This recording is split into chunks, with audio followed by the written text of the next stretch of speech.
Hi readers, it's Ms. Brody, and today is an exciting day as we start a brand new reading unit. And as you can tell from the first slide, that the new unit we're entering into is the wonderful world of fantasy.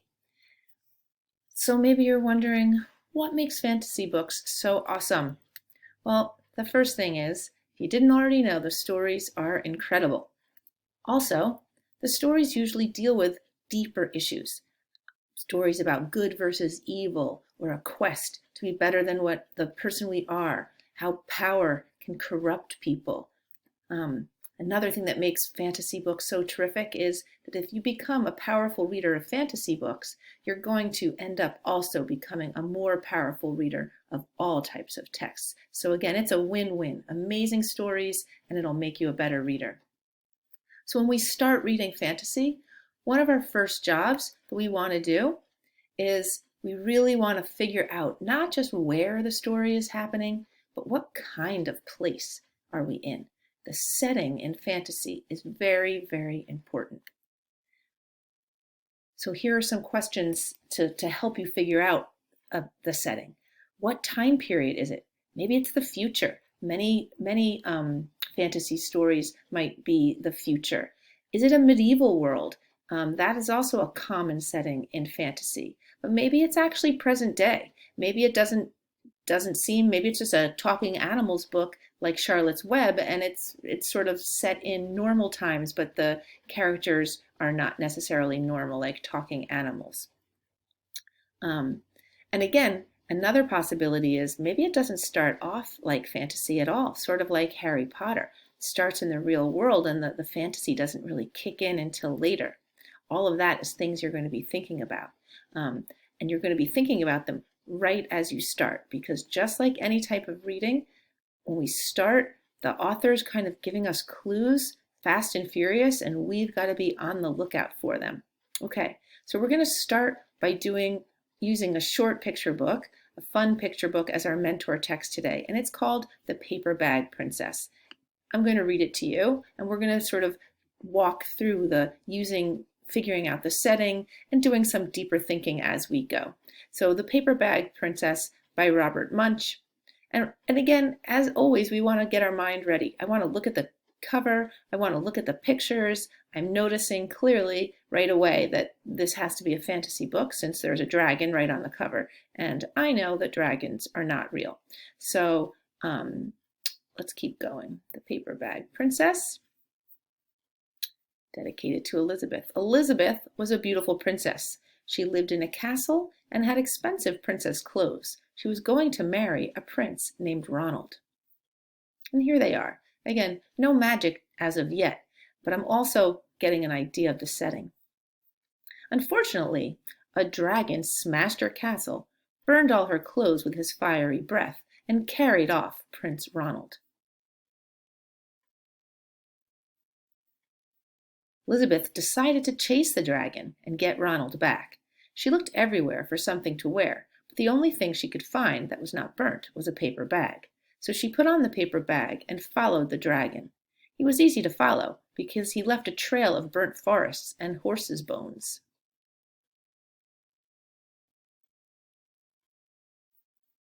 Finally, Elizabeth came to a cave with a large door that had a huge knocker on it.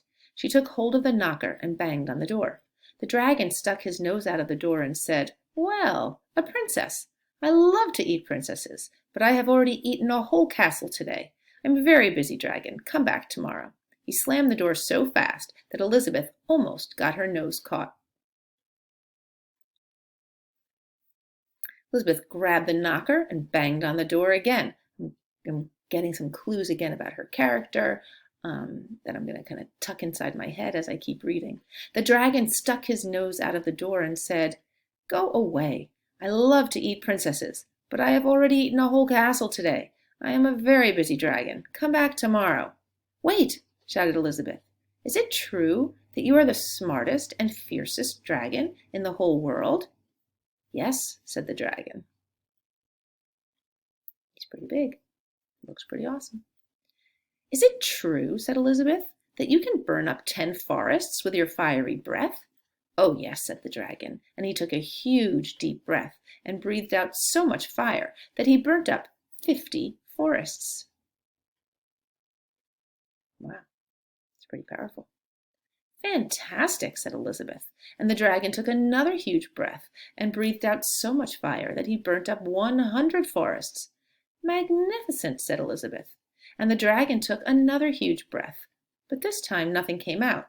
The dragon didn't even have enough fire left to cook a meatball.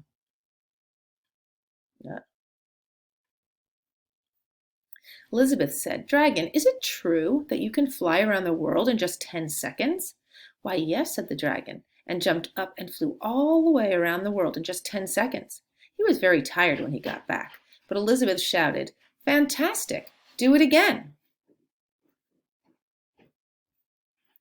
So the dragon jumped up and flew around the whole world in just 20 seconds. When he got back, he was too tired to talk, and he lay down and went straight to sleep.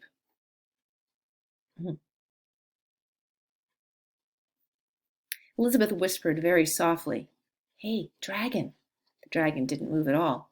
She lifted up the dragon's ear and put her head right inside. She shouted as loud as she could, Hey, dragon. The dragon was so tired, he didn't even move. Oh, see Prince Ronald up in the window. Elizabeth walked right over the dragon and opened the door to the cave. There was Prince Ronald. He looked at her and said, Elizabeth, you are a mess. You smell like ashes, your hair's all tangled, and you are wearing a dirty old paper bag. Come back when you are dressed like a real princess. Very different than the first picture we saw of them together. Ronald, said Elizabeth, your clothes are really pretty, and your hair is very neat. You look like a real prince, but you are a bum. They didn't get married after all. And that's the end of the book. Maybe it wasn't exactly what you expected. It wasn't what I had expected either. So what did I learn after reading this book, The Paper Bag Princess, especially about the setting? I learned about the physical time and place. It's the Middle Ages or medieval times.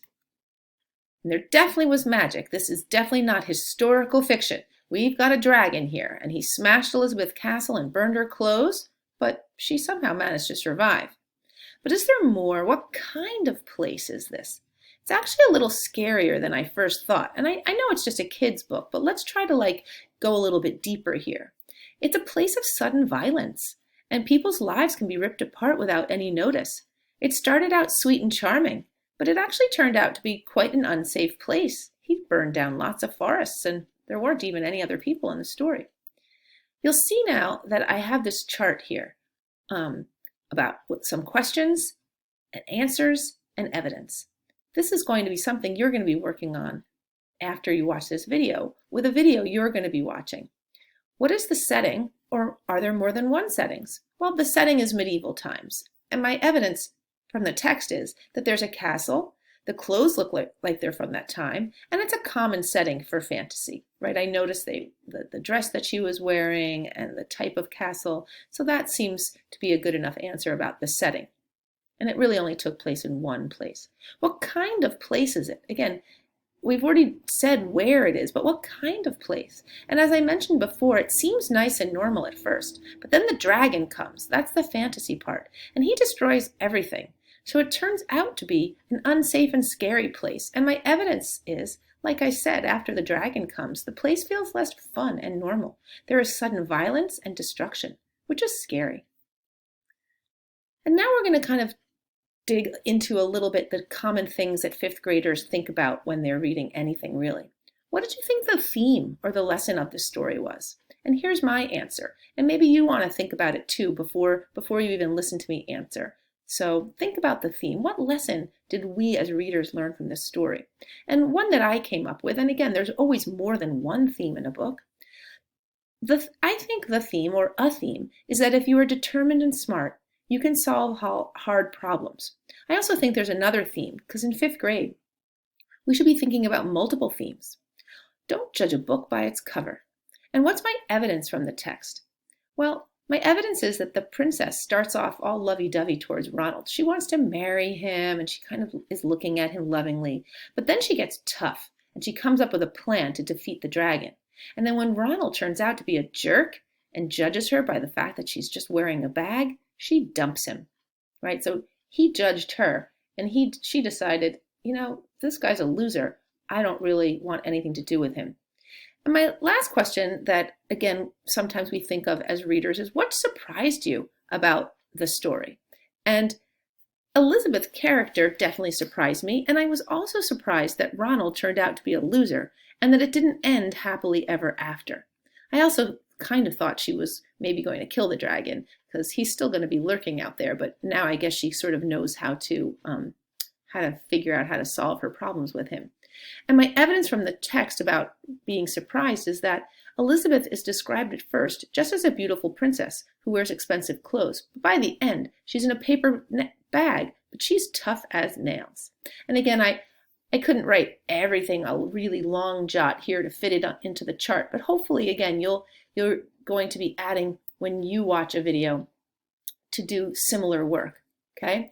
So as I've said a couple times, you're going to be watching a short video after you've watched this teaching video, and you want to pay attention to the setting or settings in the video. You want to be thinking not just where is it taking place, but what kind of place is it?